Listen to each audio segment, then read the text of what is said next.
All right. Thank you for watching my podcast. I'm Ethan Barros.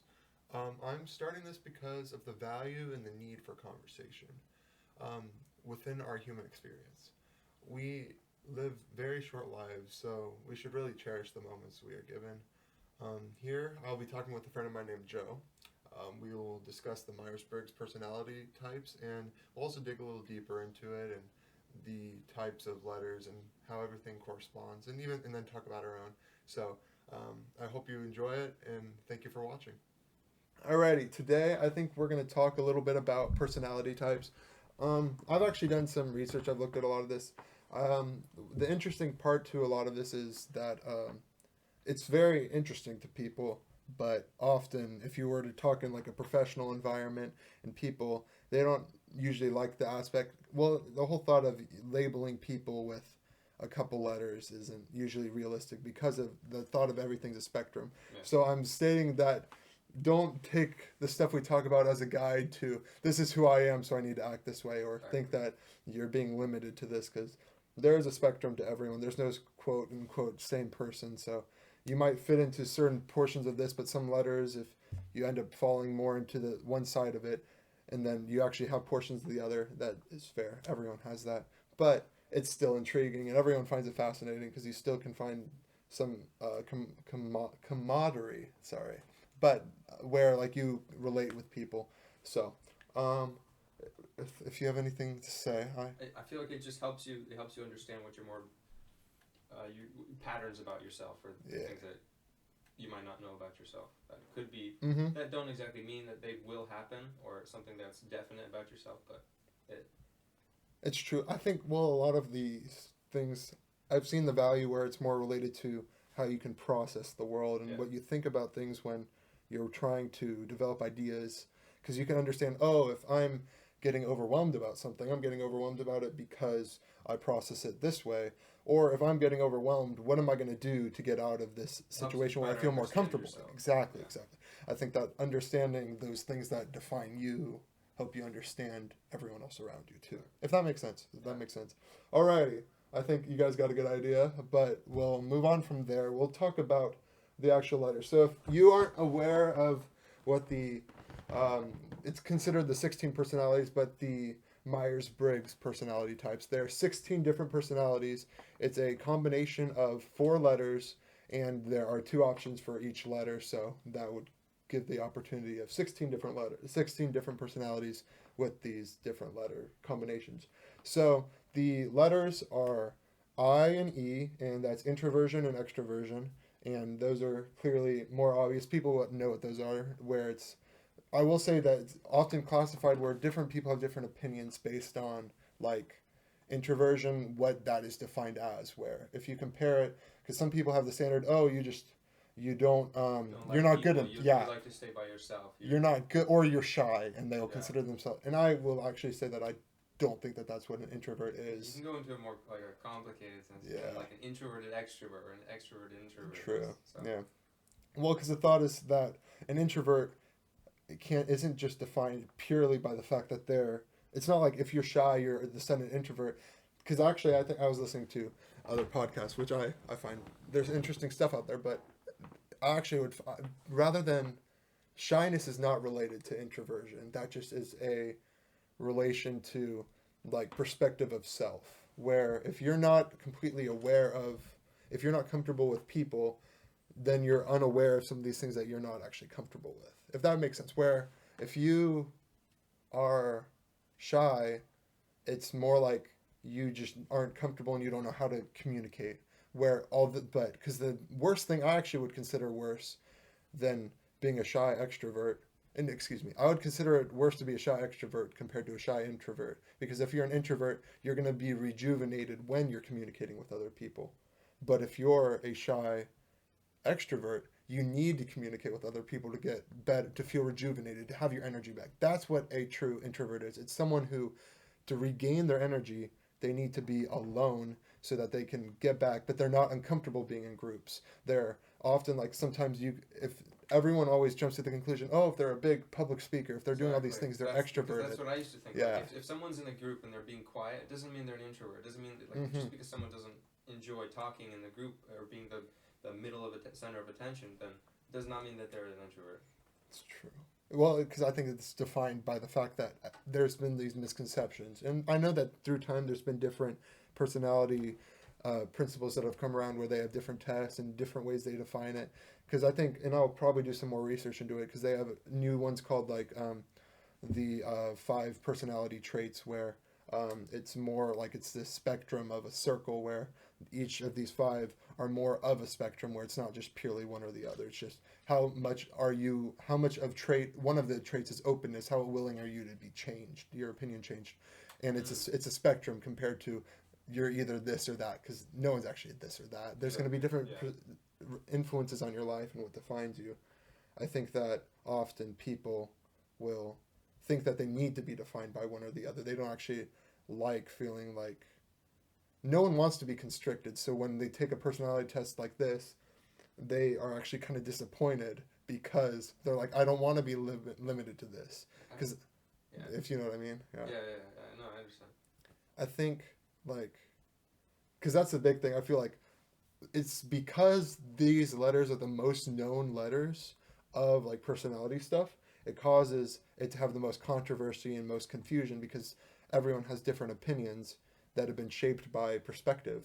Where, like, because consider, like, the whole thought I was bringing up for a shy extrovert. If you're a shy extrovert, you're needing to talk to people to rejuvenate, but you're not able to do it because you're shy. That's so sad. Like, I always, and there are some of these are stereotypes which we not all of them are always going to be accurate, but the type of thing you'll see, like the person who's like, I remember in schools when you see girls, if they're uncomfortable in situations, but they want to be around these people, but they just don't feel comfortable around them, but they still want the company. It's not like you're independent and you're strong about being alone. Would be a shy introvert? What? That would be a shy introvert? I would say that would be a shy extrovert because they want to be around the people. They want to have the connection, Yes. But they aren't able to. They feel uncomfortable. Where if you have a shy introvert, they struggle with both, where I feel like they're the most limited, where they don't recognize that they need to communicate with other people, but they're willing not to because they feel great by themselves. I think that it's, both of them are actually, I think a shy introvert is a bad situation to be in, but they don't recognize how bad it is. A shy extrovert is sad and disappointed within their stance. They have to actually learn how to be comfortable around people because they know what they need. Because I would define it as a need. They need to have, we all need some form of communication with other people, but some people need more than others, and some people have different personalities that influence and persuade them in that way. So I think that we all have that need and desire to communicate and have connection, because everyone wants connection. No one wants to be purely alone. It's the intention of things like getting married or having relationships, having these connections that are important in our lives because we need to have these connections. We can't live a life that we don't have these connections, because it would just be rather depressing, I think most of that struggle where you need to find a balance, because there is some need to be on your own, but having that balance of having other people that are in your life to guide you, because we need guidance. I don't think it is one of those ironies where everyone's always like, oh, I don't need that, and then the moment they're getting it, they actually love it. They love the connection, they love the purpose. I said it in my one-liner before I started this video, but even it's like the thought of, because the whole intention of this was more like, I want to have more conversations, I want to have more communication, and often as guys, we kind of need to have some form of productiveness to why we're doing it. We don't want to we're not just gonna call the girl, or like girls will, they have more comfort just calling their friend and being like, can we just talk? And it's just not really, we aren't that way. That's not really a thing like guys do. No, they don't. And I think that having a productive reason why you want to talk, and I'm like doing these type of podcasts and whatever it's guided by, because I'm like, I think we've talked if we wanted to do something where it's just us, but if I wanted to do something where I'm interviewing other people, I would talk to girls, I'd talk to guys. It's like there's a balance there where it's like you can learn different things, but having a productive value where it's also kind of interesting just to know that it's recorded and other people get, because in that same sense where I'm satisfying my need for communication, it's a battle against loneliness is really what it is, where you need to have these things. It is very important to have connections with other people. And I think that the thought that you're having these connections brings fulfillment and brings connections that other people, I think we need to prioritize them. I recognize that. I guess you're not everyone watching is living within that. Here having the conversation, but even podcasts and those type of things will satisfy that need for connection and fulfillment because you hear other people connecting and relating to how you feel. Yeah, that's how I feel when I'm listening to podcasts. Yeah. Especially interesting podcasts. Mm-hmm. I feel inside of it somehow. You feel connected. Yeah. You feel like you're a part of it. It's something that I'm enjoying. It's something they're discussing thing that I'm enjoying, and it works out. It does. It's the thought that like we're all kind of searching to have that connection, and it's the newest form where it's almost podcasts are just that much more personable. You're like if you're compared to the evolution of new medias and things like that, where you look in how things were like more separated into like the little 20-minute shows and where there wasn't that deep connection, and then YouTube started popping up, these things where people were producing, because even before that you had blogs, you had these things where people were trying to find new connections and they were communicating their stances and positions on stuff. YouTube started out as more of like these short things. No one was actually, I think I watched videos of people breaking down like when they would talk about their careers where they're like, I would produce very short videos because no one else was making long form videos. It's like it was very hard to keep attention. And nowadays, some of these, they're like, my videos just started getting longer and longer because I just went more in depth. Everything is short with TikTok coming out. You have Snapchat Shorts. You have YouTube Shorts. You have everything is focused on smaller. It's true. I think the thought that it's so nice that there's a form of media that is more personable. The amount of time you spend allows you to connect more to both the viewer, but both the audience as we speak, we're able to connect more to them because they're able to hear more about us. But then also when you're listening to them, you're able to see how they're reacting to the other person they're talking to. You're able to understand who they are in a better way. It's the whole thought of actually recognizing you end up knowing the person you're watching far better than they know you. Like it's the whole thought, like I know some people have talked to where like if they'll go, some audience will, a person from their audience will come up to them. Words are hard. But they'll come up to them and they'll be like, wow, like I feel like I know you so much, and they're like, it's great that you know who I am, but I have no idea who you are. But you're going to be friendly to them, but people know you. They've learned a piece of you because really it's related to the amount of time. Like if you watch YouTubers, if you watch actors, if you watch these people who you're seeing in very small doses, but you're never actually seeing them, you don't know them. But podcasts, it's very independent where the amount of time you're spending, you're getting to know them personally. There's almost like getting to know them, their soul. Version. Yeah, you can't block who you are. You're not filtering the parts that you want to hear and the parts that you don't want to hear. It's like you're I think it's a fair point. Like it's how exhausting would it be to always be like blocking this certain portion of your personality because no one would want to hear it. Exactly. And then that's the reason that often those people don't do well in podcasts, because you're limited to the stance of where you are.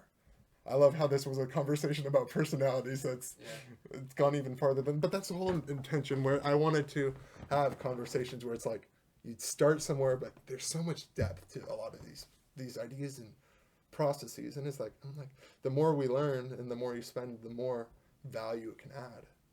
Yeah, one thing that I felt, I don't know if, I guess you could say it has connected me, but it's reaction videos. Yeah. Because I enjoy watching people react to see the reaction that I have that they have. Yeah, where it's like shared. Yeah.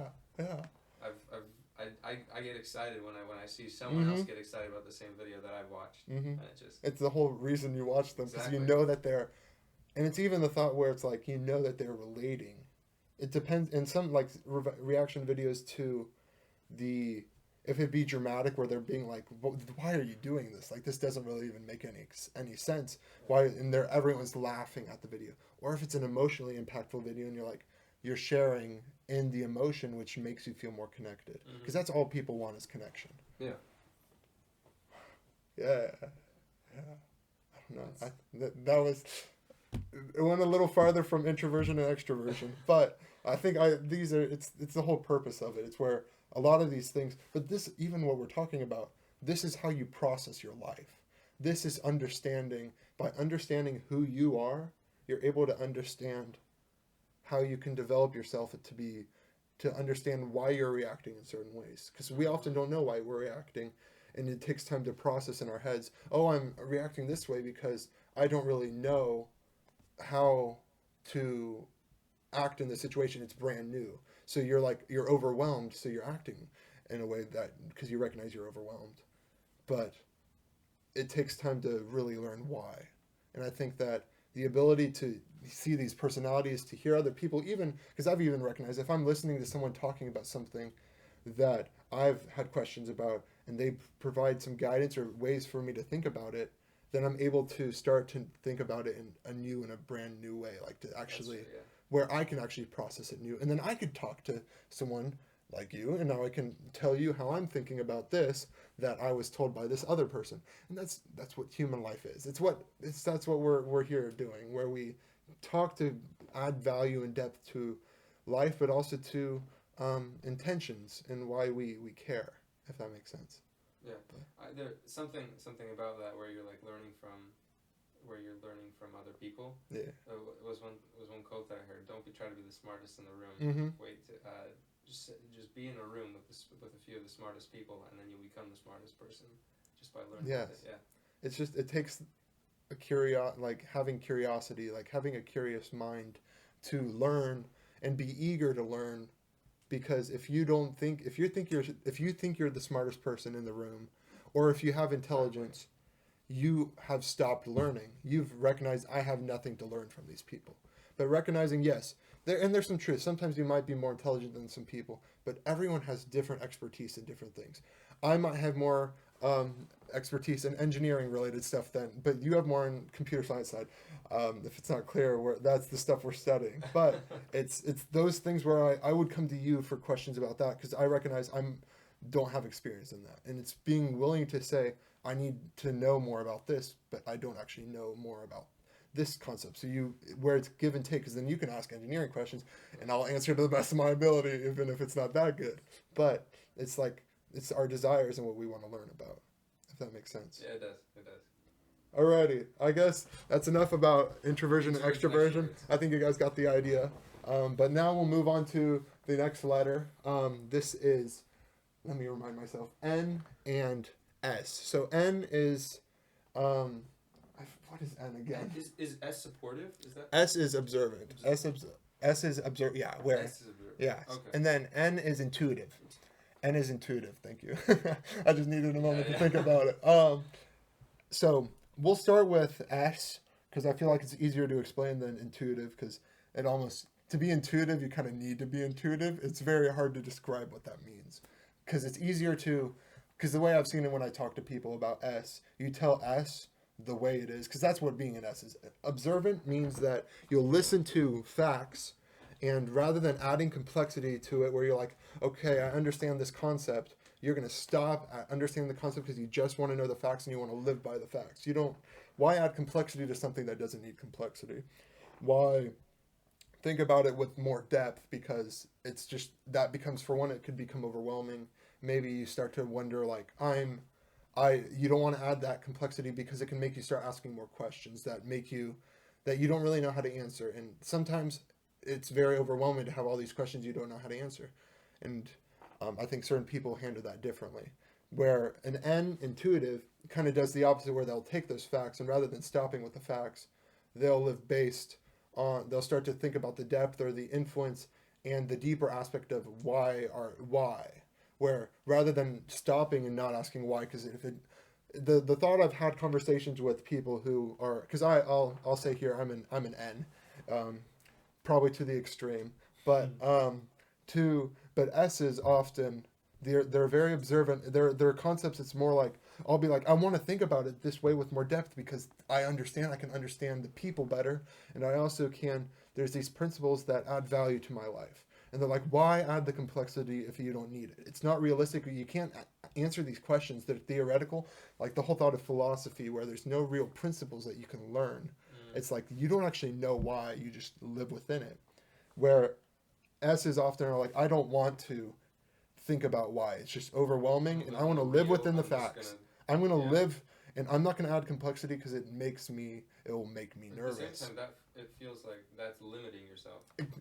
Yes. Is that what you were getting to? No, and it's a sense I don't want to attack all S's out there because as an N, I would say I feel It's like that's understandable why yeah, go into something that has no meaning. yes. Just I will yeah. also the one thought is that, and I might not be able to avoid it. I need to add complexity, even if it might not make sense why I need complexity.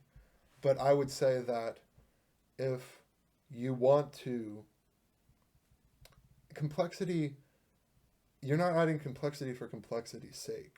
You're adding complexity because you want to have a better understanding. You're wanting to learn why something is. And when you understand why it is, it lets you respect it. It lets you, it almost, I feel like it lets me cherish what I have.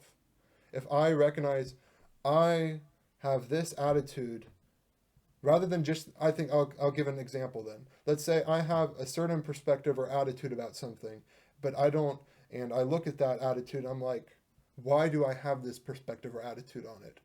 I want to understand why. I'm going to go into the concepts. Okay, what happened in my childhood that could have influenced this to cause me to feel this way? I do that a lot. Yeah, that's an intuitive thing where most S's, it's like, this is the way it is. I have this perspective.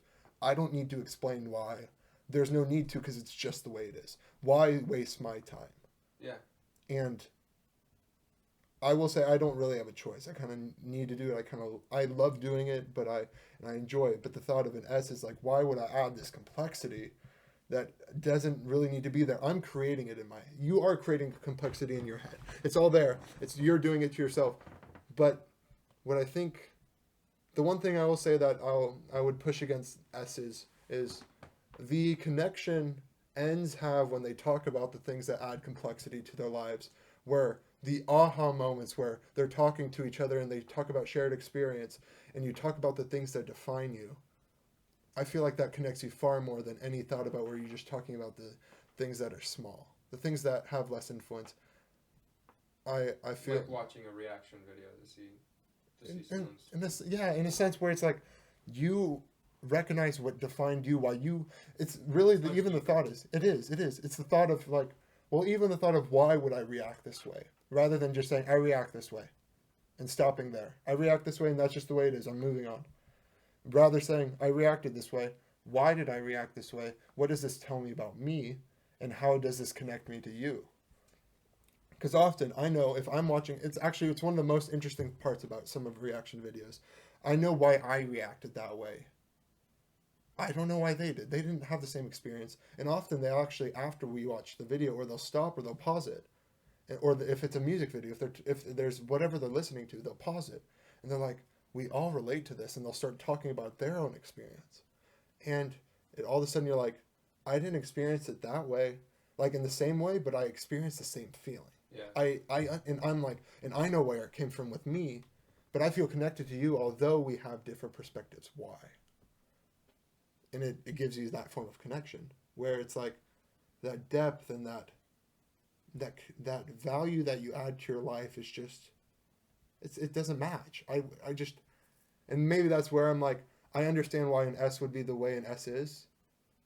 I have more sympathy then because I feel like you, and I even sometimes I don't want to say pity, but I feel like you guys got the short hand of the stick. I feel like. I feel, well, I mean. But the thing is, then they disagree with me though. They're like, I don't want to add complexity. I feel like it's terrible that you have to, and I'm like, I feel the opposite. I think it's such a blessing to add complexity. Well, I feel like having pity for that. It's not a bad thing because having pity for something because you don't feel like they're getting to their full potential. Sure. And in fully fully understanding, just even more than fully understanding something, because even though it might not add any value, you're understanding it more. Yeah. So, it's definitely. I will say they may not like the fact that I'm giving them pity because they're like they don't feel like they're losing anything. Yeah. Which I understand why, and maybe it's because I have that strong perspective based on what I've needed to do because I feel like there's such value in adding complexity to your life because then you connect better with other people. and understanding why you are the way you are gives you a lot more value to your life, I would say. I think that it does. It does. Yeah. I think that because it allows you to connect with other people, and there's intention and value in a lot of that. Yes, but that's really the big difference between intuitive and an S, yeah, and observant. Yes. I think it's really because I think we explained it in a way where intuitives will completely agree and understand what we're saying, and observants will hear us and they'll be like, why? I think, no, they'll think why, but I also think that we explained their perspective well. We explained how it's almost overwhelming, how they don't, like, I think the bigger thing that often will happen is rather than them feeling like, oh, finally I understand, they get this sense of overwhelming, like, I don't know what to do with this. Nothing can change. I feel controlled. And in some sense, the better thing that I can see happen, which this is what I mean by being a spectrum, I think often we'll define them as S. But often I feel like if you take an S and you talk with them and you give them reasoning, they kind of shift to the N side where they're like, okay, I understand the value. Now I'm not overwhelmed about it. Mm-hmm. If they're overwhelmed, because if you're able to do it naturally, it's just, you might just luck out and you have that ability. Yeah. And it's a blessing. But and that's by the definition. That's why we would say that you don't want to fix that. Like, yeah, it's not one or the other. I'm an INFJ, so that's how I should live now. Yes. Because you're not thinking yeah. more. Yeah. Exactly. I think that it's that thought where there's a balance where even, because there are the times when I need to be told, you're overthinking it, you need to stop thinking about this, it's actually probably making it worse. And then knowing that. And then there's that balance where I think some people have it in different areas, like different topics will do it for different people. If I'm talking about engineering, I'm not going to be talking about it with that same depth. It's more like that's more practical, that's more realistic. If I talk about my desire and love for it, it becomes more deep, but that's more just personal. But if I'm talking about more philosophical conversations, could you do that with engineering? I think you could. I don't do it that way. Yeah. Like I feel like often. Because you need facts when you're living based on you're living based on the realistic nature of life. All the formulas you're going through. Yeah, physics, everything. It's set. Straight answers. You can't. I can't say I don't. Will this? Maybe why? Why does this happen? Was Einstein wrong? Was Newton wrong when he wrote that formula for me? You sure the apple actually dropped? Yes, of course, it actually fell, and that's why he's the way he is. No, and that's why we got the wrong no, just kidding. We didn't get the wrong concepts. We're living by it correctly. Your professors, you didn't hear me change what I said. But I will say that there's portions of your life that it's important to live based on fact, where you don't want adding complexity actually probably could just make things worse. Where if but it's the things that are so practical that if you're adding complexity, it probably actually just could make things worse. Well, I know I've listened to some psychologists before, there's a time for everything, but often people that go through trauma, eventually they will need to think about everything that happened to them. But often in the very beginning, when they go to because they've experienced hard traumas, their psychologist is actually usually not supposed to just start walking them through what happened. They need to make them reaccustom that you're human. This is the way this is the way it is. But you're not wanting to re-entrench them in everything that caused it to go poorly. Why you actually are now struggling. You don't want them to all of a sudden live these worst experiences. You'll do that in small doses later on. Exactly. But if you do it all of a sudden, you're going to shock them, and that's not what you want to do either. You don't need to add the complexity. There's a time and a place, and it's based on a position where you are, and that's the whole thought of an S. There can actually be some value to being more patient and not wanting to add complexity, because there is some just realistic nature to life and understanding this is just the way it is, and just being okay with that. But I think there's a balance to both, and I think people can be shifted, and they should be. Because there's a good understanding the other side, and feeling that way can make you add value to your life too. Because you can understand other people. And I think that's probably some of the most important part, is just understanding these other people. Alrighty. Any other ideas for S and O? Not S O and I am. I and No, N and S. Sorry. N and S. Intuitive. Neither of them use the first. So but neither of them use their first letter. Exactly. That's why I got confused. It's intuitive and observant, which neither an I in one of them's N and one of them's S. Neither. They're both the second letter. No, never mind. Observant is. What letter is that? Obia. It's not the first letter. Yeah. Yeah. So I was just gonna say, and when you're going to do something deeper, when it's the time and the place to do it, like say science for example. Sure. That's one place that when you go deeper and you apply your inner eye to it, that's when it becomes really interesting. Yeah. And you go. Not that you'll understand a lot, but you'll be more open to understanding science. Because science is something that you can easily expand it as much as you want, go into like whatever corner of science you want to go, and there's whatever you find interesting. Yeah.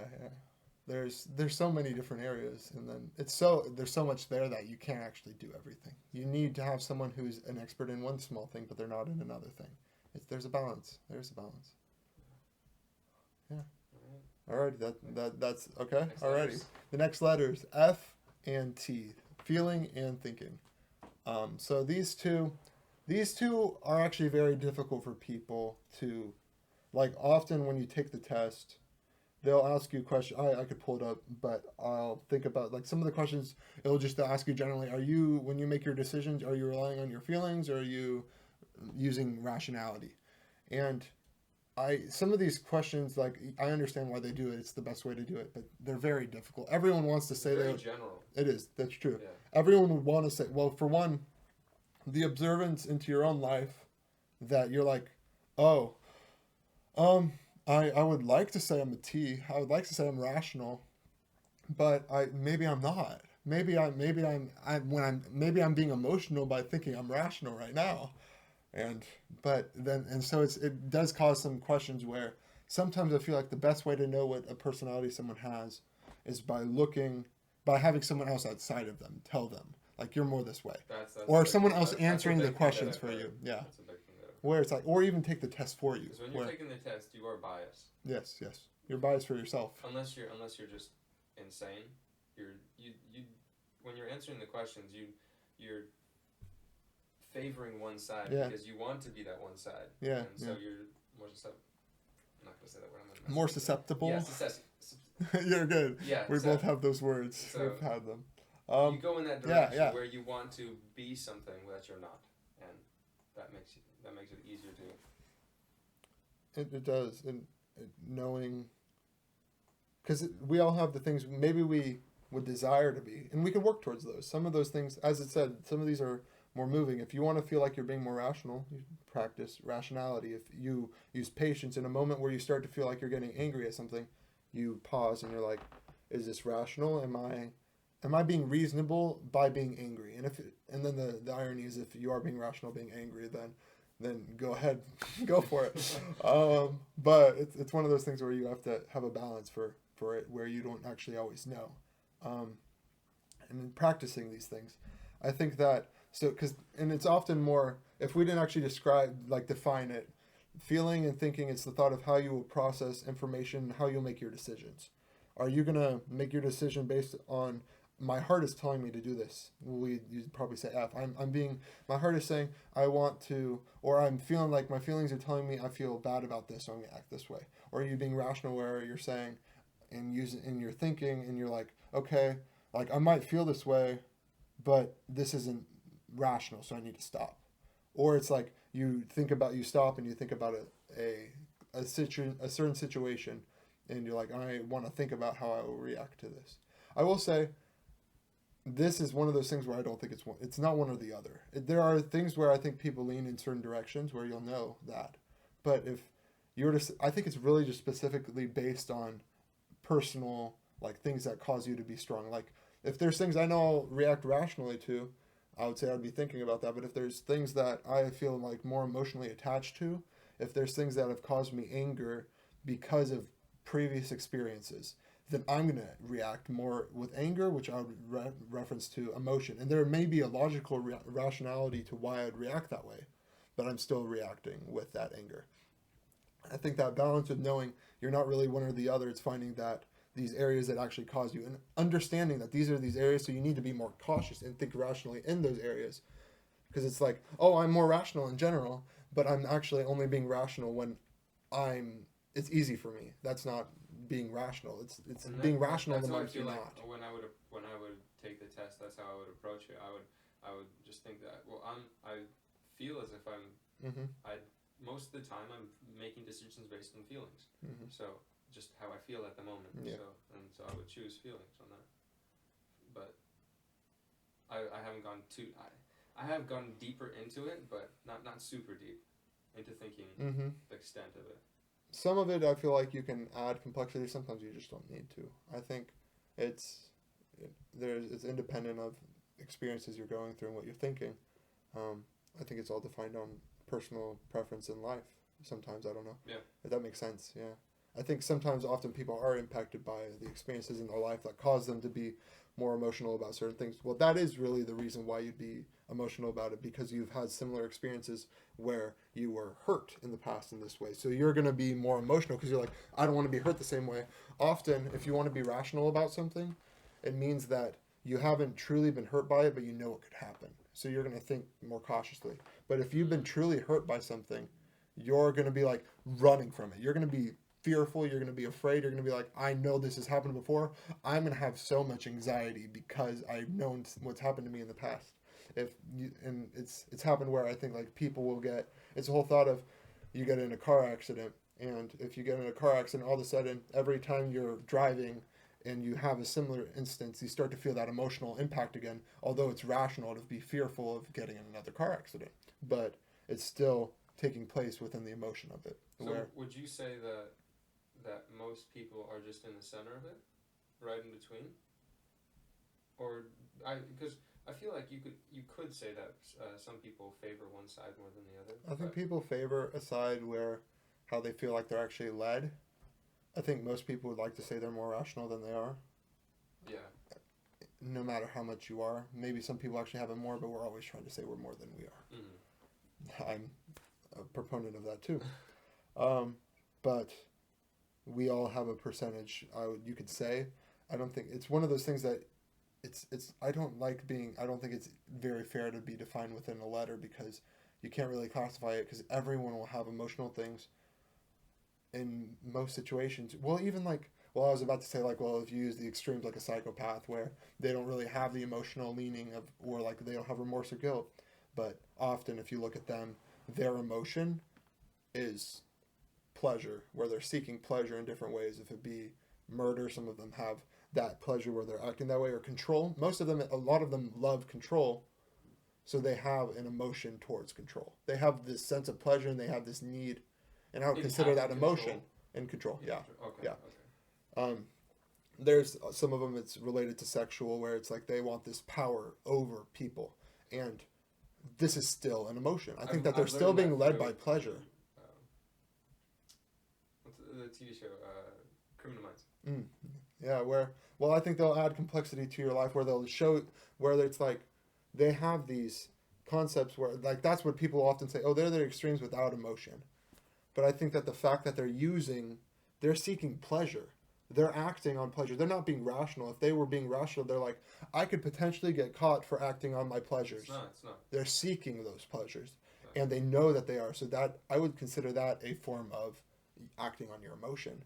Although they'll be very calculated in how they'll accomplish that. That's true. But they're still emotional in their portrayal of how they're acting as a person. They're still seeking these pleasures. In a way, actually, some people they learn that these pleasures need to have a balance, where there's things that will do things for people, and clearly we know what some of these things are. But it's the thought that knowing you need to have a patience, there's a time for things. If it be, we would apply sex to marriage, but it would be like these concepts where it's like you're adding value to your life because you know when you're going to be able to actually have these pleasures. Yeah. You know when it's proper, but they're acting on the emotion that I want this, so I'm going to have it now. You're acting like a child, and children act out of emotion. They need to be taught how to act, and that character is developed with time. You're not thinking how that could affect you. Yeah, in your later life at all. And they're acting on emotion too, even though if they may be more calculated and rational in how they're trying to accomplish it, they are acting. Their whole motive is emotional. That's who they are. I would say, because that in every way, everyone is emotional like that. I don't think most people think about psychopaths that way, but they're still seeking pleasure. That's who they are. They want pleasure, and that's still emotional. There's their drive for it is acting on lust. It's acting on like this lack of control, because they're out of control. So they're seeking control for other people because they're out of control of their own life.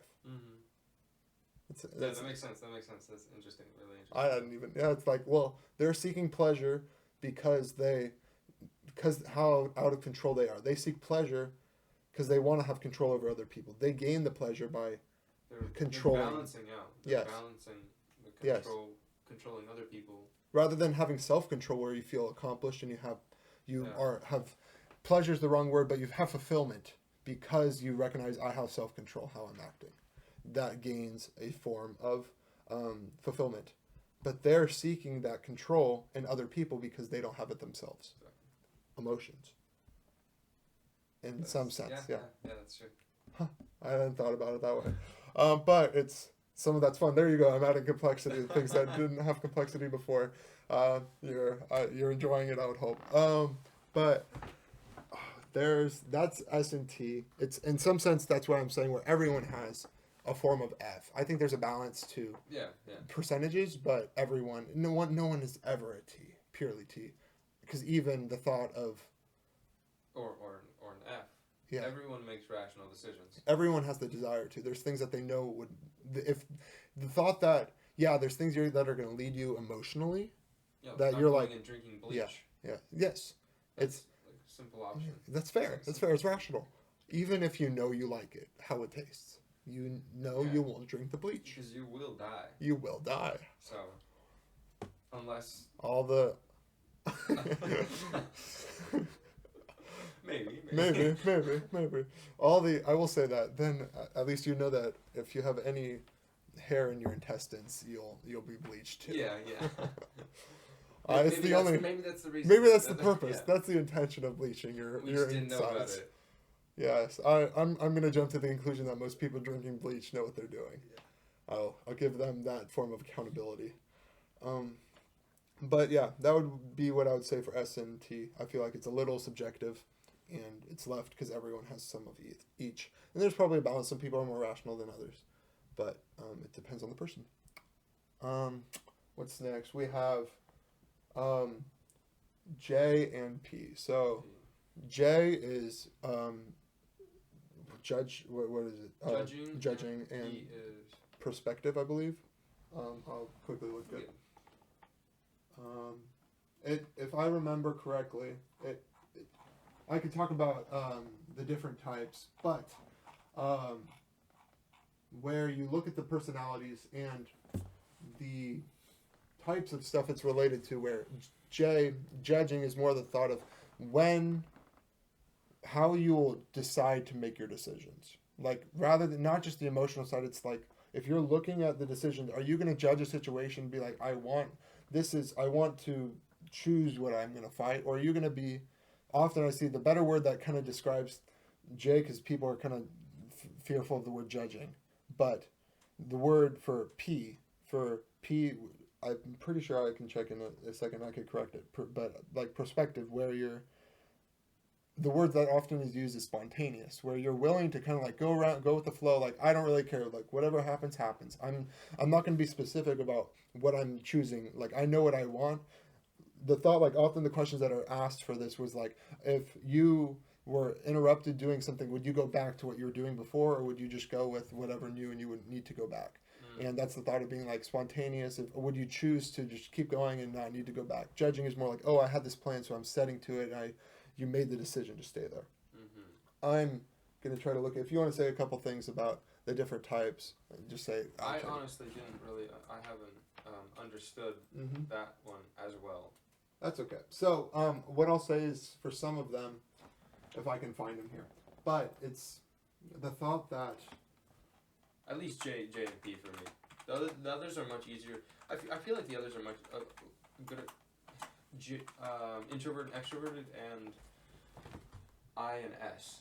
I feel like those are a little bit easier to understand. Okay, judging and perceiving. So. Yeah, that's the one that. So judging, J, we'll use what they say. I like to have things decided. I appear to be task oriented. I like to make lists of things to do. You like to have control. It's like it's the really thing, the way I've seen it's like organized or being more spontaneous where you let whatever happens happen. I like to get my work done before playing. Now that's a rare thing for me. And then for spontaneous, for P would be I like to stay open to respond to whatever happens. I appear to be loose and casual. I like to keep plans to a minimum. I like to approach work as play or mix work and play. I work in bursts of energy. Which one is this? This is P. This is. I'm definitely a P then. Okay, I'm a J. Yeah. Well, that's the next portion of the. I think most of these conversations, are most of these type of things for the personalities are related to the fact that how you just would process the information you're being given. Yeah. So. Doesn't mean that I always work in bursts of energy or I always am loose. Yeah. It just means that that's how that loosely describes me. Yeah. Where I think that it's the same thing. All of these are shifting. Everything, it defines on what you're deciding to do. I will say it does take some of this. Most people are either spontaneous or not. These are kind of more like this can actually be, like you have to practice some of this. It's not as much. Some of them are.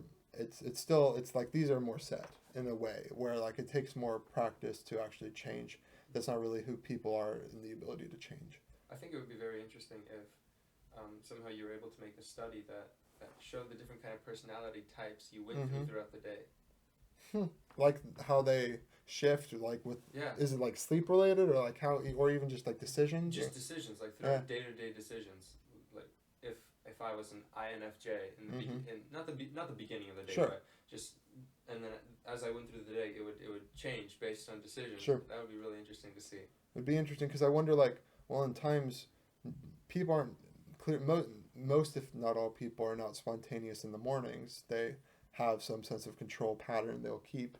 They don't really want to, but some people, there may be some special circumstances, but as after probably a small period of time, they might be willing to quickly jump up and go do whatever they want to do. Some people are like more like I've had these plans set and I'm going to keep them. Like going working out, doing things like routines. Having a schedule. That's how I am in the morning.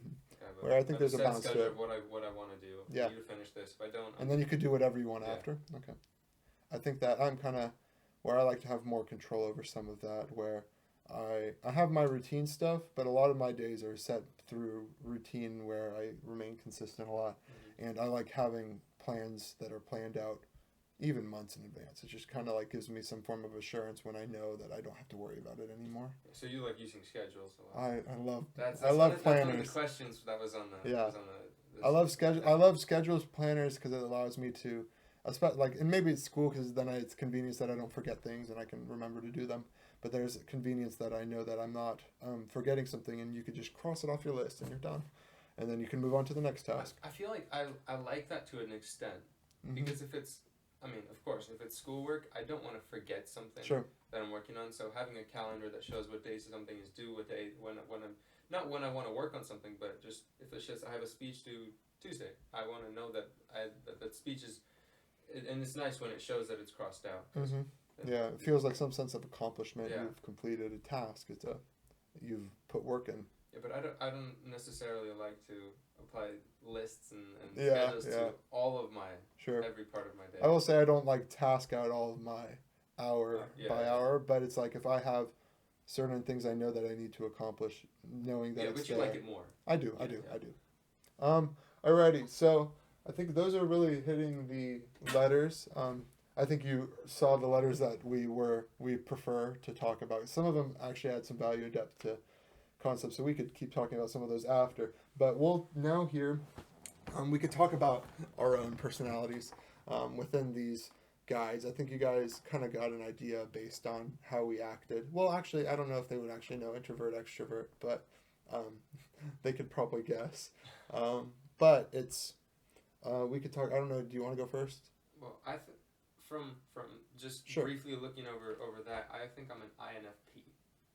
That's because I feel like even though there's a balance to the F and T. Mm-hmm. F and T, I think. Yeah. There's a balance to that. I feel like I just feel that I go towards the F more. Sure. And then I'm definitely more in the P. Just looking at it right now. Yeah. Yeah. And then INFP. Yeah. So I feel it's hard to know if you're not to know, but it's hard to see if you're introverted or extroverted.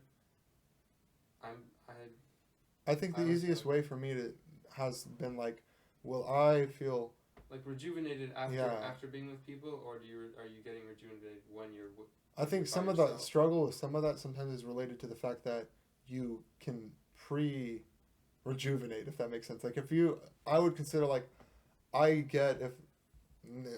get to my side, I guess I'm on the introvert side, where I will say that I can even get a little rejuvenated with the fact that I know I'm going to be alone after I leave everyone, even if I'm not actually alone yet. Would that be introverted? I would consider, because I recognize what's taking place, but I'm also being... Because I feel the same way. Yeah. So, because it's more the fact that I know that I can easily get exhausted after a good period of time at a party where some people just live within that and they're enjoying where they can do it for hours. Okay, so that brings a little clarity. Yeah. Yeah. So yeah. I'm introverted. Yeah. I'm introverted. I definitely enjoy going deeper into and going through theoretics and everything. Sure. Definitely, I think I'm into feeling, but I feel like it would be a mix. It would be a mix and match of both. Sure. And then definitely perceptive. Mm-hmm. So. I will say we didn't really. You brought up another word, theoretical, which we didn't really talk about in reference to N, but they also say that often it could be inferred, but S's don't want to talk about theoretical things because it doesn't make sense. There's no reason to talk about them. What would be the main word to describe N's? Like what? Intuitive. What do they enjoy? It's not theoretics, but it's going deeper into something. I don't know. That doesn't can make it be sense. I don't know if I can come up with one word. It's so broad. It's so like depth adds a lot that I don't. And that's maybe the whole thought of the word I would say would be intuitive, where intuitive is the concept of adding depth, but you're also like, you're intuitive, you're thinking about something in a deeper way. That's the way it's kind of like the way I would say. And we could talk about your strengths and weaknesses. I'll say mine, and then we can talk about both of us, and then say what we think about certain things. But I am an INTJ, introversion, intuitive, thinking, and judging. And it's that balance where I know and percentage-wise, I probably would say I'm more leaning towards rationality. There are things clearly that I know that impact, but also the ability to know I'm going to act emotional about this is rationality. So it's kind of like knowing that balance and understanding it adds value to, because you're able to develop some of this stuff. Let's see. But that kind of gives away, that kind of is what we are. I would kind of match what you say about the intuitive. I feel like I have recognized a lot with time that I've grown to. The times when I do the most processing and thinking about deeper things are often by myself, where I'm just, often it's like talking to myself, or I'll just be like, okay, if this is this way, then this means this. And if that's the way it is, then okay, clearly I want to think about this more because it adds more value to my life. And that kind of connects to the introversion and also the intuitive side. And then, I don't know, I very much like to have schedules, plans. I don't really I'm not very spontaneous, and I don't like to be surprised very often. I kind of try to expect surprises whenever they'll come, so that I'm very rarely surprised, so. And I feel like when I'm watching you, or how you uphold yourself, Mm-hmm. I can see that. I can see the difference in us because I'm INFP and you're INTJ. Yeah. I can see the difference in the TJ and the FP for me and you because it it looks like you're a lot more controlled. Just in everything, sure. in everything that you do, it feels more controlled. For me, I feel like I'm much more like just loose and relaxed. There's a lot where I'm a little more calculated on some of the stuff I do. Calculated. That's the right word. Yeah, you feel a lot. I feel like you're a lot more calculated when I'm just observing from the outside. So it's very interesting. I think there's a balance with everyone, and I might be in extreme cases sometimes, but either way, All right, so I want to see what they say our weaknesses and strengths are. So let's go to the personalities. It's interesting how just like look after talking through that you can find the kind of personality you are even without even taking the test. Mm-hmm. Yeah, I do think it takes having the ability to to actually conceptually understand it. Yeah. Like it takes someone who already knows enough about the processes people choose to follow. All right, so they say your strengths are empathetic, generous, open-minded, creative, passionate, idealistic. I would say that's spot on. Okay. Now your weaknesses: unrealistic. Yes. Self-isolating. Yes. You think so? Like where you distance yourself from others. Yeah, I would say that. Okay. Yes. Is there any idea why you would do that? That actually would be intriguing to me. Is it? Would it mean like just keeping yourself in some situations away from others, or what do you think? Let's see. What do you think? Reluctance to put themselves out there in ways that would help them make new friends or become involved in a new community. So less willing to meet new people?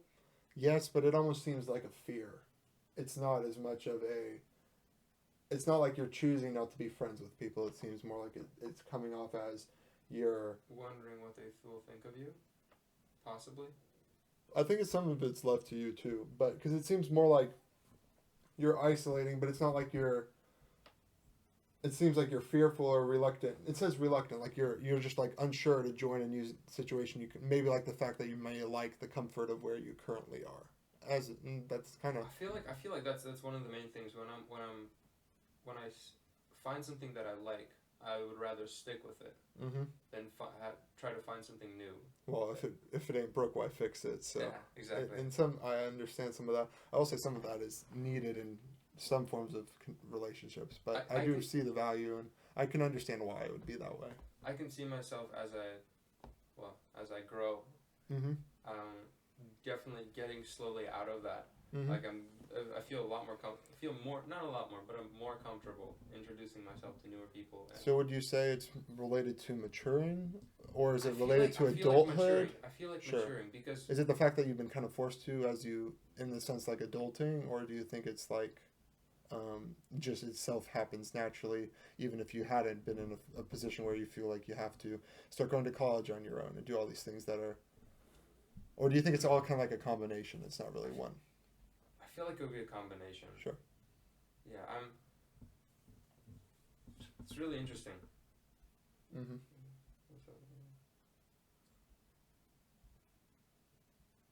Yeah. Okay. Yeah, it would definitely be a mix. I think it's for me. I was going to say something about maturity for me. Sure. Because I feel like I was homeschooled, and so being social. At home, you don't have that social life. Yeah. So have you had to practice some of it? You think? Sorry, I cut you off. Exactly. Yeah. I feel like it would. I feel like I'm just mature. I matured slower. Okay. Because I would always feel that when I'm with other people my age, that I feel like they're more mature than me, and I would feel like that's because they've spent more time with newer people, other people, and that's. I feel like that's one big thing for me. I think a lot of people also get, in that same sense, they get kind of accustomed and they see what the standards are among their peers, the people their age, they're able to match them. Yeah. And there's a sense of isolationism that can take place when you're homeschooled. There's also a good balance that you find communities that you live within. So I think, but there's that balance where you'd have to know where that line is. Let's see. I think that makes sense where you would be influenced that way, because I wouldn't say that you're choosing to be alone or to be lonely. Yeah. It's more like it's the influence of uncertainty of what's going on. Let's see. Unfocused. Like I would say, so easily not focused on a certain thing. I guess there's a lot of things, and then you never actually fix a certain problem. New problems add up, and you just start tackling a new one, but you never fix the previous one. That's true. Okay.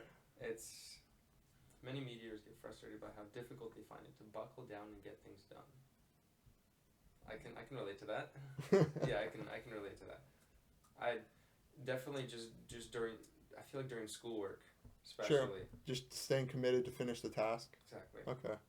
Because I mean, it's definitely not a good thing, but a lot of the time when I uncover a problem, and I just can't seem to solve it, I'll quit for for the time being, and instead of just keep committing myself to that problem and going at it until I solve it, and I feel like that's unless that has nothing to do with it. No, I think it makes sense where it's like it's hard to stay. It's exactly what it's saying. Focused. It's hard to stay focused. Yeah, it's exactly what you're just explaining more thoroughly because you personally relate to it. So, alrighty, emotionally vulnerable.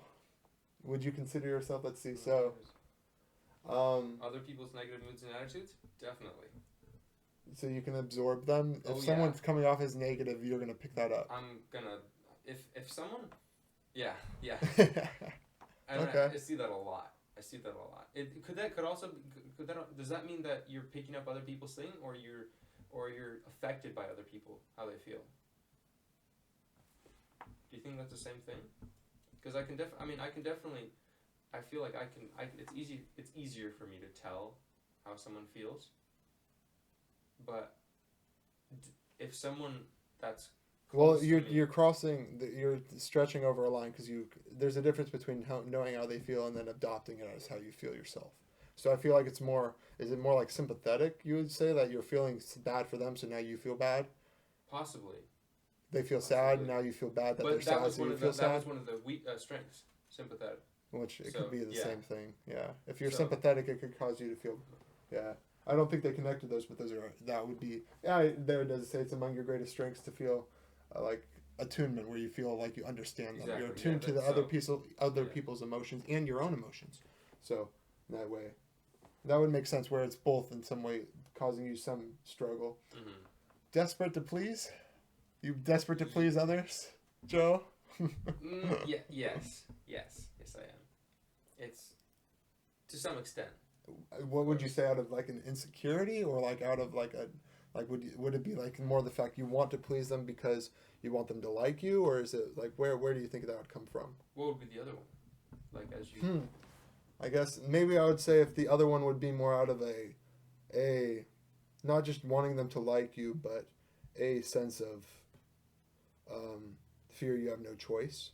Like if you're not no one's gonna want to be around you in the other case. Yeah, I don't know. It would be much milder. Yeah, milder on the scale. Okay. So if it's definitely just so people would so people would want you around. Yeah. That makes sense. It's a normal thing. It may mean in some sense that it may be, well, they say desperate because everyone wants to please people, but if it's also going to be desperate. I'm using the words they gave me. I enjoy pleasing people. Sure. I would rather have people like me than not want to have me around. Would you consider yourself self-critical? Yes. Not. But not. I don't really like that word because there's a balance between self-critical and perfectionistic. Yeah, I wouldn't say too that much. I want to also keep talking. I want to see the other version. That would mean that you're critiquing yourself on everything that you do. Mm-hmm. I do that, but it's not in everything. I feel like it's that one's a hard one. Sure, I will say some of that balance. I don't know if it's quite as a same type of strength as. Like, I don't think it's as strong as they're saying it would be for you. That's where I'm trying to see that balance, because I feel like the big influence by that is the big change for some of these personalities I feel like is a set of letters. What were you saying? I was saying this. I feel like self-critical would go into pleasing people. Yeah. Because you want to change something about yourself. But like, you don't want to be that. I don't think you're that extreme. I think there's a balance there. I will say, so the other version, because you're not changing everything about you just so some people would like you. Yes. I think, so the other slight form of you, if you're that close on the F, I would use the T. So let's see how these ones match up. I want to see the balance of that. On me? Yeah. On you. Okay, so analytical, would you say you're analytical? The computer science has to be somewhat, I would consider yourself somewhat analytical. For some part. Okay, yeah. Original, open-minded. Some of these are similar. Curious, I would say you're very curious. Yes. Objective, do you think so? Truth, other than taking comfort, or receiving ideas. No, I mean, truth is nice, but I like ideas. Sure. I like learning something new.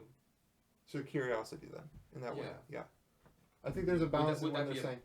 Objective and curiosity. I do think but it says you're relying on that. You want to combat these biases, so you want to learn new things, so you're curious to learn them. That's the way where I think you're being objective by what you want to learn. Maybe not as much in that sense. Okay. Maybe there's the balance of there's the F coming through too.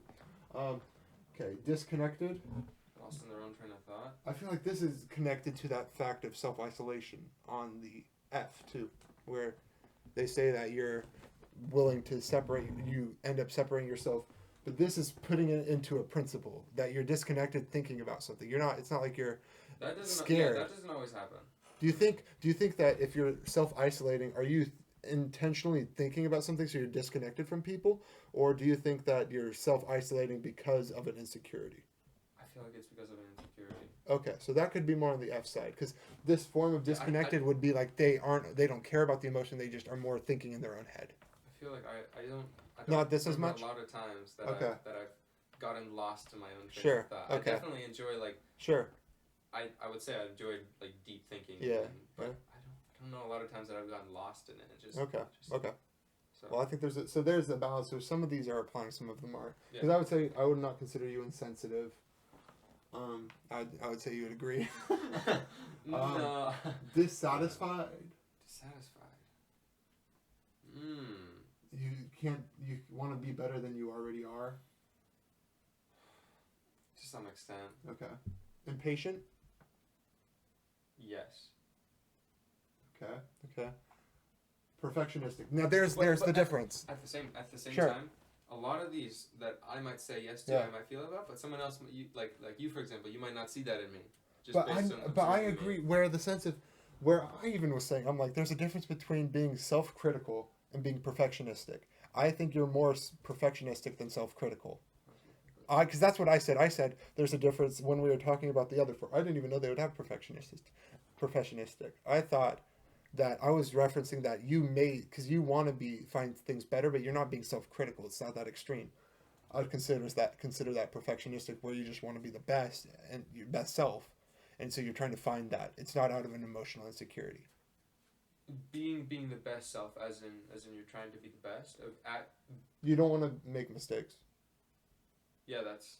So I would consider. This is more the T side. So I think and as we said, there's a balance to both. There isn't one or the other. That's where you can see the balance. And it's also interesting because I hadn't seen it as much in some of the other personalities I've looked at, that you actually can see the same type of trait, but really the thing that they're talking about is motives, where the motives are different. Why you're doing what you're doing. That's what's different. You're still critical of yourself, but you're perfectionistic. You're not self-critical in the sense where you're insecure. You're perfectionistic because you don't want to make mistakes. And then sometimes that can also be because you're insecure about making mistakes, but it's not the same. It's like intentional in a way. It's not like you're fearful where people aren't going to like you. It's more like, I don't want to make mistakes because I don't want to make mistakes. It's more about yourself in that way. If that makes sense. Okay. Romantic relate. No. We're getting we're getting close to when I will have to go, but we could go over mine quickly and then we could call. I think this was good. It was a fun talk. It was a fun talk. Definitely was. Which personality is this? This is Is this yours? No, this is you, logistician. This is INTP, where I just switched the F for the T. Okay. So mine is Interesting. Architect, and we will go to personality types. And architects are. And that's you, INTP. INTJ. INTJ. INTJ.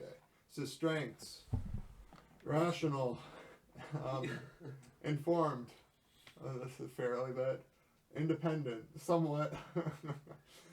Determined, I would say so. Curious. Yeah, you look determined. Thank you. Thank you. I do my best. Curious. I would say I try to be curious. Original. I guess I would say maybe in the sense of trying to create new ideas, and I try to do that. Now my weakness is arrogant. I will say so. I'll stop there more in the sense that I would say I try. This is something I would feel like I felt more in when I was a little even younger, where I think this is also misplaced because they also mentioned they say they might be knowledgeable, but they're not infallible, and I recognize I'm not infallible. I've seen myself make mistakes, so recognizing you can make mistakes and knowing the balance of actually I'm knowledgeable about things and knowing that I'm wrong. And I even talked about that. It's knowing the things that you are wrong about or don't know as much about, so you don't want to be dogmatic about them. But if you're willing to be corrected on things you might know less about, that is what I would consider not arrogant. That's humility. Yeah. And so I would say in some sense I've had struggles with it, arrogance, but it would be more of a sense I've tried to find a balance there because I've had to. And maybe there's things I can always work on. Yeah, but, like you were saying, in some places, when we were talking about learning from other people, like in some places you know better than the person. Yeah. But in some cases, you need to be humble and let that person teach you. So sure, there's things that they know better too. Exactly. So it's like I might be able to give wisdom in a different way that they don't have. So okay, now dismissive of emotions. Let's see.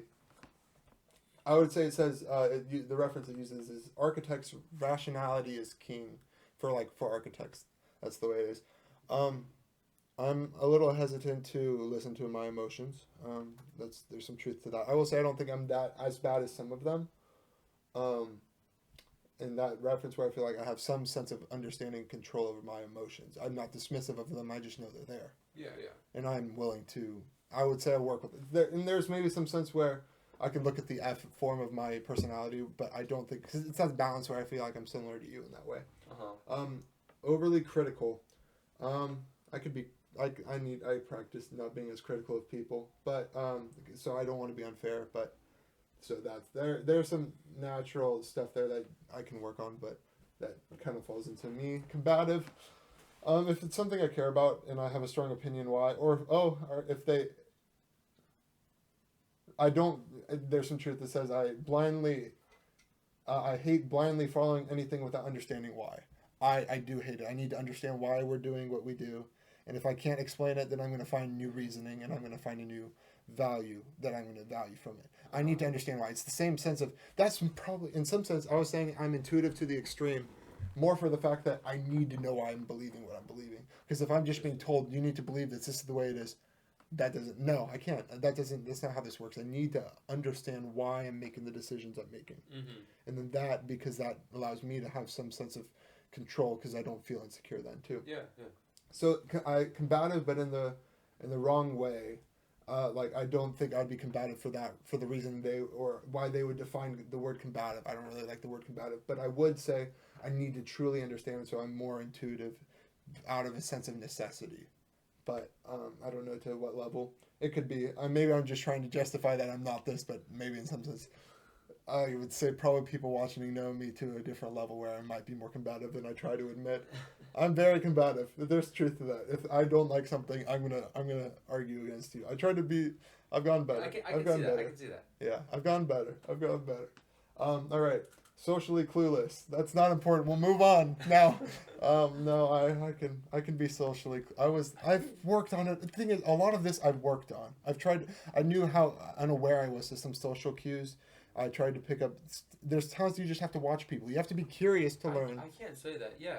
I felt like, well, you didn't know me in the past. There's things I've had to learn a lot where I felt like I was ignorant that I was this bad. Yeah. So it was that balance of finding that moderation of learning why I'm the way I am, but also recognizing that, because I was more this way. And it's more the thought of being curious to learn emotional cues and to learn how to act myself. And I feel like because a lot of them make sense why people do them.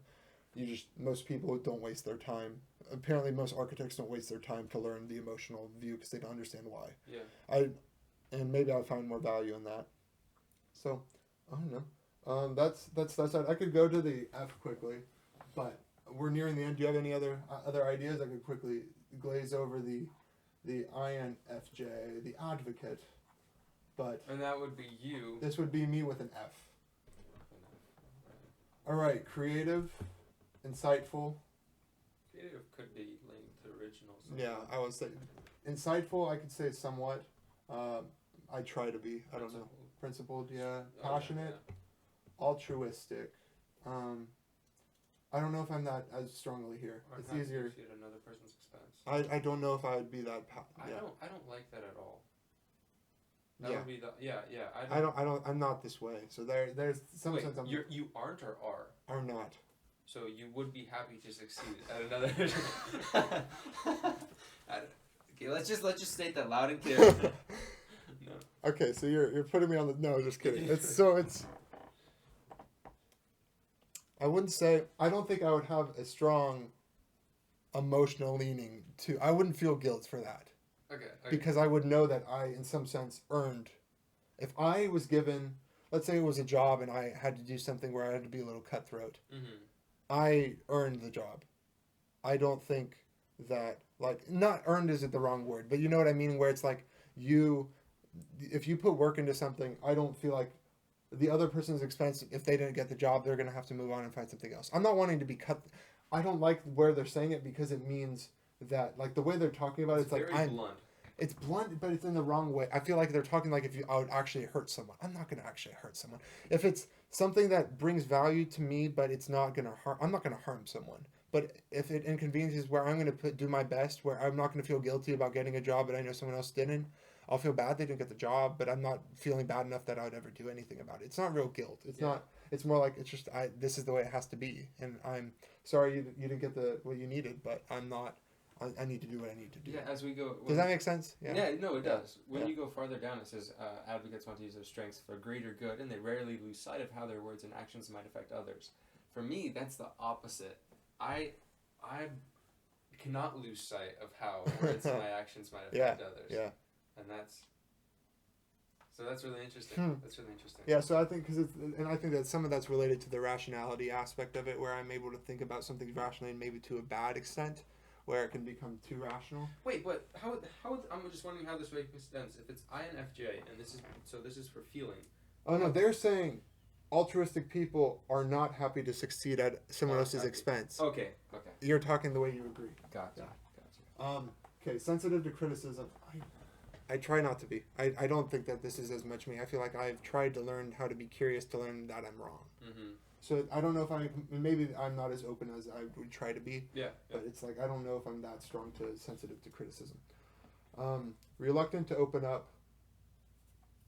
I don't know. I don't feel like I talk about a lot. I don't feel that. Yeah, I feel about talking about like things. we talk a lot. Yeah, I open up to people. Perfectionistic, maybe a little. It's more in the sense of I want to be correct. I want to be right. I don't want it, but it's like I don't know if it's that strongly impacting me. Maybe in the past it did. I feel like maybe I haven't let things guide me as much in that way. Alrighty. Avoiding the ordinary. Probably I do try to not feel like I'm typical in that way. But then if something makes sense, then I'll do it. But I don't know if it's. I'm not in. Yeah, I don't know. Prone to burnout. I can agree to that a little. Okay. So you could relate to me feeling like you don't want to be ordinary too. Just go I agree. With the flow. Yeah. Yeah. Oh yeah. I don't want to exactly stand out and be the only person like that, but I wouldn't enjoy being with the general group of how everyone is doing something. Alrighty. Now we'll just end it with the last one, but prone to burnout. I don't think I'm prone to burnout as much. Maybe a little, but it's like I think in some sense everyone has some level of that, but I'm pretty determined to what I set my mind to. So yeah, I don't know. People with this personality type can exhaust themselves if they don't balance their drive to help others with necessary self-care. I don't know about that one. I brush my teeth. I think that's enough. There you go. Alrighty, but thank you guys for watching. It was fun. I enjoyed this. That was really fun. We talked about some personality stuff. As we said, I think you guys got the idea. We don't really feel that it's really limited to one or the other. I feel like it's like there's a spectrum, and we all kind of have that. You might change from one thing to something completely different when you're... True. So I think if we're going... I think that's where we'll leave it there, but if you have any final ideas or thoughts... But no, that was fun. We summed it up very nicely. We did. I did. Not, excuse me. No, excuse me. I was more referencing... No, please. We did. I was more meaning I did like how we came to where we came. I wasn't trying to. I wasn't stopping. No, I wasn't. I did really enjoy this where it's like we kind of processed that. I stopped at a bad moment to stop, but it was fun. I really enjoyed. It was actually kind of exactly what I had wanted these conversations, because it's like I'm not having any hope that it'll blow up and everyone will be watching it. Yeah. But it's enjoyable, and people may enjoy watching some portion of it. Someone who watches this might have that connection. Yeah, they will. They feel the same way. Yeah, and that's exactly what I would want to do it for. Yeah. But I think we'll stop it right there. So I want to thank Joe for joining, and if we're, and whatever this becomes, if we want to do something in the future on our own too, and where it's just either way, I think we have options. Tell us if you guys liked it. Clearly, you will. But it was fun. Alrighty. Till next time. Well, you made it this far. Thank you for watching my podcast. It was fun. I really enjoyed it. Being able to dig deeper into some of these topics and to get some clarity and to even add some value to your life. I think it's always valuable, and I enjoy it. So I want to thank you for watching, and I'm going to end you with a quote. So this is from Dostoevsky. He said, "Pain and suffering are always inevitable for a large intelligence and a deep heart. The really great men must, I think, have great sadness on earth." Now, thank you for watching my podcast. If you would like and subscribe, share it if you actually enjoyed it. So I'd appreciate that. But I'll end you there, and thank you for everything.